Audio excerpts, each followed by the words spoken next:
మొరిగే కుక్కల వాళ్ళ యొక్క మాటలు మనం పట్టించుకోవద్దు. నువ్వు విన్నది నిజమే, నేను చెప్తున్నది కూడా నిజమే. ఎందుకు ఈ మాటలు మాట్లాడుతున్నా అంటే, జనరల్గా చాలామందిలో కొంతమంది ఇలాంటి వాళ్ళ మాటలకి ఎక్కువ రియాక్ట్ అయ్యి వాళ్ళ లైఫ్లో చాలా సఫర్ అవుతారు. చాలా అంటే చాలా డీప్గా సఫర్ అవుతారు. ఒక ఎగ్జాంపుల్ చెప్తా. ఒక వ్యక్తి, ఇద్దరు పిల్లలు, ఒక భార్య, లైఫ్ చాలా పాజిటివ్గా ఉంటుంది, మిడిల్ క్లాస్ ఫ్యామిలీ. వాళ్ళకు ఉన్నంతలో బతుకుతారనమాట. అతనికి వచ్చే జీతంలో వాళ్ళకి సరిపోతుంది, హ్యాపీగా ఉంటారు. ఒకరోజు వాళ్ళ ఫ్రెండ్ వస్తాడు. వచ్చి ఆడే అంటాడు, అరే ఏంద్రా ఎన్ని రోజులు ఇంతే ఉంటావురా భయ్, అవా నువ్వు అంత భయపడతావు, కొద్దిగా లైఫ్ స్టైల్ చేంజ్ చేసుకో, మేము చూడు కారు కొన్నాం, బైక్ కొన్నాము, మా ఇల్లు చూడు ఎట్లా ఉంది, అది అని కొంచెం లేనిపోని అంటే వాళ్ళని అంటారనమాట. వాళ్ళు ఎవరైతే అంటున్నారో బాగా అర్థం చేసుకో, ఎవరైతే అంటున్నారో వీడి పరిస్థితి తెలుసు వాళ్ళకి. వీడికి వచ్చే శాలరీలో, వచ్చే జీతంలో వాళ్ళ పిల్లలు, వాళ్ళ భార్య ఉన్నంతలో సంతోషంగా ఉన్నారు. అది వాళ్ళకి ఏ రకంగా అర్థం చేసుకుంటో తెలియదు. ఒక రాయేసిండిగా తెలియనోడు అంటే విషయం మారచ్చు, వీడికి అన్నీ తెలుసు కానీ ఒక రాయి వేసిండు. వేసేసరికి వీడేం చేసిండంటే ఇంకా టెన్షన్ తీసుకొని కరెక్టే అది దాని వీడి స్తోమతకు మించిన ఖర్చు మొదలుపెట్టిండు. ఎట్లా అంటే అవసరం లేని ఖర్చు అంతా మొదలుపెట్టిండు. అప్పు తెచ్చుకున్నాడు, కారు తీసుకున్నాడు, బండి తీసుకున్నాడు. అంటే ప్రతి ఒక్క విషయం కూడా ఒక్కోళ్ళని చూసి ఇంపాక్ట్ అయ్యడమో, ఇట్లా రకరకాలుగా లేనిపోని ఖర్చు చేసి అప్పులు చేసుకొని వన్ ఫైన్ మార్నింగ్ అవి కట్టలేక సూసైడ్ చేసి చనిపోయాడు. ఇది వినడానికి అవునా అన్న ఫీలింగ్ ఉండొచ్చు, కానీ మధ్యతరగతి కుటుంబం వాళ్ళకున్న ఈ యొక్క సిచ్యువేషన్స్లో ఇలాంటి మొరిగే వాళ్ళు అంటే ఇట్లా చాలా రకరకాలుగా ఉంటారు. బట్ ఆ ఒక రకంలో ఒక రకం గురించి నేను చెప్తున్నా. ఇప్పుడు మన స్తోమత మనకు తెలుసు, మనం ఉన్న పరిస్థితి తెలుసు, మన బతికే తీరు తెలుసు, అన్నీ తెలుసు. అయినా మనము కొంతమంది మాటలకి ఓవర్గా రియాక్ట్ అవుతాం. ముఖ్యంగా మధ్యతరగతి వాళ్ళకి చెప్తున్నా. ఇప్పుడు నీకు ఎంత ఉంది, నువ్వు ఎంతలో బతకగలుగుతావు, నువ్వు ఏది చేస్తే కరెక్ట్గా సెట్ అవుతుంది, ఇంటిల్లాది హ్యాపీగా ఉంటారు అనేది నీకు తెలుసు. కానీ ఎవరో ఏదో మాటలు అంటే ఎవడో ఒకడు మొరుగుతూ ఉంటాడు. ఇంకొంతమంది కేసెస్లో ఎట్లుంటారు తెలుసా? ఇప్పుడు ఒక ఫంక్షన్కి వెళ్తాము, ఒక ఫ్యామిలీ ఫంక్షన్స్కో ఇటు వెళ్తాం. కొంతమంది ఏం చేస్తారంటే చాలా జనరల్గా వాళ్ళ గొప్పలు ఏముండవు. జనరల్గా గొప్పలు ఏముండవు కాబట్టి వాళ్ళ దగ్గర ఉన్న వాళ్ళని తక్కువ చేస్తే ఆటోమేటిక్గా వీళ్ళు గొప్పగా అన్నట్టుగా ఆడ పోర్ట్రే అవుతుందని వాళ్ళు అట్లా తక్కువ చేసి మాట్లాడతారు. ఎట్లా అంటే ఇంకా వేరే వాళ్ళని కించపరుస్తే వీళ్ళ స్థాయి పెరుగుతుంది అనేట్టుగా కూడా బిహేవ్ చేసే వాళ్ళు చాలామంది ఉంటారు. అలాంటి వాళ్ళు నీ లైఫ్లో ఉంటే ఒకటే దృష్టిలో పెట్టుకో, వాళ్ళతో గొడవ పెట్టుకోకు, వాళ్ళతో విచిత్రమైన ప్రవర్తనగా వాళ్ళు ఎలా చేసినారో మైండ్లో పెట్టుకో, ఫోకస్డ్ చేయి. ఒక స్థాయి అనేది నీకు వచ్చిన రోజు వాళ్ళ దగ్గరికి ఎదురైనప్పుడు చెప్పు, ఇప్పుడు నా స్థాయి మారింది, ఇప్పుడు నిన్ను తక్కువ చేసి మాట్లాడచ్చు, కానీ నేను అలా చేయలేను, చేయడానికి 10 నిమిషాలు పడుతుంది నాకు, కానీ నీలాగా కాదు నేను అని ఒక సాలిడ్ కౌంటర్ ఇవ్వండి. ఎందుకంటున్నా అంటే అట్లా నువ్వు రిటర్న్ గిఫ్ట్ ఇవ్వగలిగితే ఇంకొకసారి నీకు అట్లా బిహేవ్ చేసినట్టు నిన్ను తక్కువ చేసి నలుగురిలో మాట్లాడి ఆడి స్థాయి పెంచుకునే ఒక ప్రక్రియలో, ఒక ప్రాసెస్లో ఇంకెవరికి కూడా నీకు జరిగినట్టు వాడు బిహేవ్ చేయడు. అలాంటి వాళ్ళని నోటీస్ చేసుకో, బట్ టైం వచ్చినప్పుడు ఇంపాక్ట్ ఇవ్వు, రియాక్ట్ ఇవ్వు. సో అది నేను చెప్తున్నా. చాలామంది లైఫ్లో ఎట్లుంటుందంటే రకరకాలుగా మాట్లాడతారు, అంటే తెలియక ఆఫ్ నాలెడ్జ్ అంటారు వీళ్ళందరినీ, ఆఫ్ నాలెడ్జ్ మెంటాలిటీస్. పూర్తిగా తెలిసినోడితో మాట్లాడచ్చు, ఏమి తెలియనోడికి అన్ని విషయాలు చెప్పొచ్చు. సగం సగం ఆలోచించేటోడు, సగం మాట్లాడేటోళ్ళు, సగం దిమాకు ఉన్నోళ్ళతో అరే నువ్వే గొప్పరా అని సైలెంట్గా వెళ్ళిపోవాలి. ఎందుకంటే పొద్దున్న లేసి పడుకునే వరకు ఆడు చెప్పిందే నిజం అంటాడు. సో నీ టైం వేస్ట్, వాళ్ళ టైం వేస్ట్. సో నేను ఇది ఎందుకు క్లియర్గా చెప్తున్నా అంటే, జనరల్గా ఇంకో పాయింట్ ఏంటంటే, మనకి ఉన్న స్తోమతకి మనకున్న ఖర్చు చాలా తక్కువ ఉంటుంది. ఎప్పుడైతే పక్కనోడిని చూసి పక్కనోడిలాగా బతకాలి, పక్కనోడిలాగా నేను ఉండాలి అని ఎప్పుడైతే అనుకుంటాడో అప్పటి నుంచి అవసరం లేని ఖర్చులు మొదలవుతాయి, అనవసరం లేని అప్పులు స్టార్ట్ అవుతాయి, అనవసరం లేని జీవితంలో సమస్యలు దూరినట్టు అవుతుంది.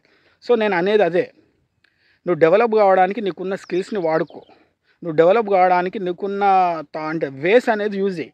అంతేగాని ఎప్పుడైనా వాళ్ళని వీళ్ళని అంటే వాళ్ళ దగ్గర ఉండొచ్చు, వాళ్ళ దగ్గర బ్యాగ్స్ పుషప్ ఉండొచ్చు, సపోర్ట్ ఉండొచ్చు, రకరకాల సిచ్యువేషన్స్ ఉంటాయి. కానీ వాళ్ళు ఎన్ని వాగినా ఫైనల్గా నీ సిచ్యువేషన్, నీ పరిస్థితి చూసుకో.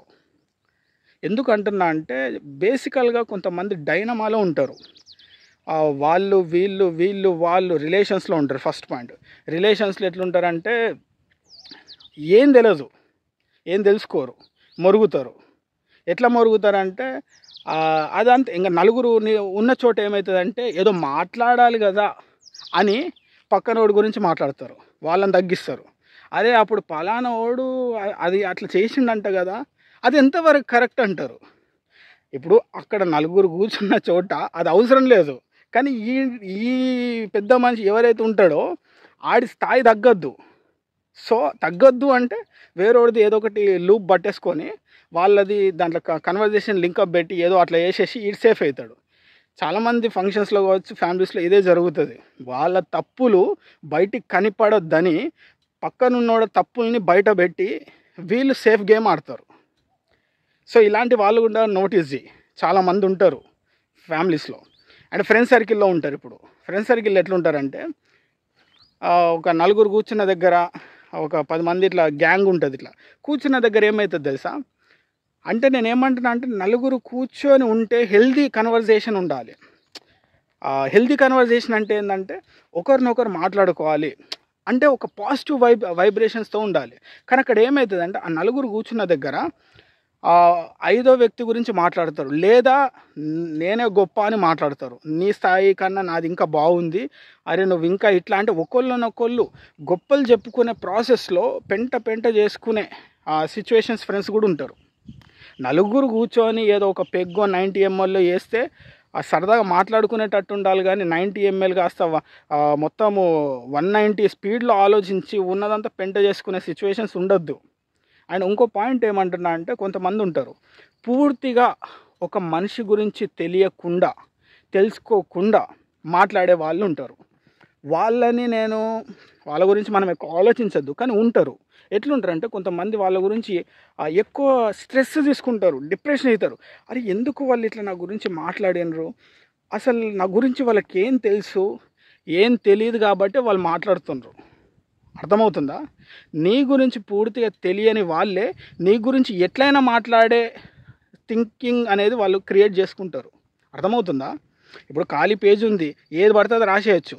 అదే దాంట్లో ఒక మ్యాటర్ ఉందనుకో, ఆడ రాయడానికి వీలు ఉండదు. సో పూర్తిగా తెలియని వ్యక్తుల గురించే ఇక్కడ ఏది పడితే అది మాట్లాడతారు, ఏది పడితే అట్లా కన్వర్జేషన్ క్రియేట్ చేస్తారు.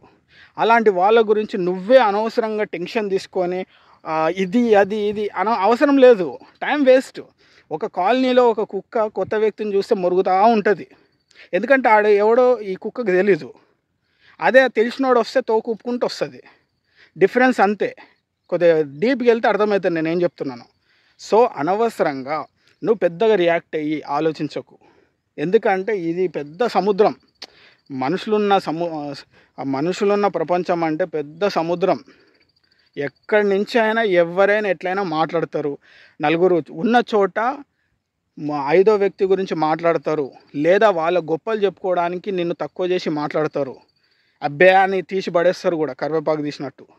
ఇవన్నీ కామనే. ఇవన్నీ ఎక్కడ కూడా ఎవరిని కూడా నువ్వు ఆపే సిచ్యువేషన్ లేదు. అది నేను అంటున్నా. ఇవన్నీ జరుగుతాయి లైఫ్ స్టైల్లో ఖచ్చితంగా ఇవి ఖచ్చితంగా జరుగుతాయి. కించపరిచే వాళ్ళు ఉంటారు, వెన్నుపోటు పొడిచే వాళ్ళు ఉంటారు, నోటికొచ్చినట్టు మాట్లాడే వాళ్ళు ఉంటారు, నీ గురించి తెలుసుకోకుండా వాగే వాళ్ళు ఉంటారు. ఈ ప్రాసెస్ అనేది లైఫ్ సర్కిల్లో ఒక భాగం. దీన్ని అలవాటు పడిపోయి ఎక్కడ ఎట్లా ఉండాలి, ఎవరితో ఎట్లా బిహేవ్ చేయాలి, ఎవరికి దూరంగా ఉండాలి, ఎలాంటి పరిస్థితుల్లో ఎలా రియాక్ట్ కావాలి, ఈ సిచ్యువేషన్ గురించి నువ్వు కరెక్ట్గా నీ మైండ్ని కంట్రోల్లో పెట్టుకొని ఉంటే మాత్రం నో ప్రాబ్లం.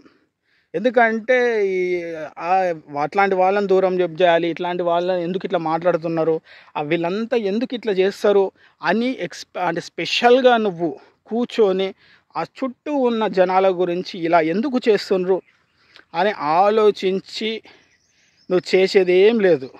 జస్ట్ నీ మైండ్ని కంట్రోల్లో పెట్టుకో. ఎప్పుడు నీ మైండ్ని ఎలా బిహేవ్ చేయాలో సెల్ఫ్గా ఆ రిమోట్ అంటే నిన్ను నువ్వు క్రియేట్ చేసుకో అంతే. సో నేను అనేది అదే, నీకున్న స్తోమత ఏందో ఫస్ట్ చూసుకో.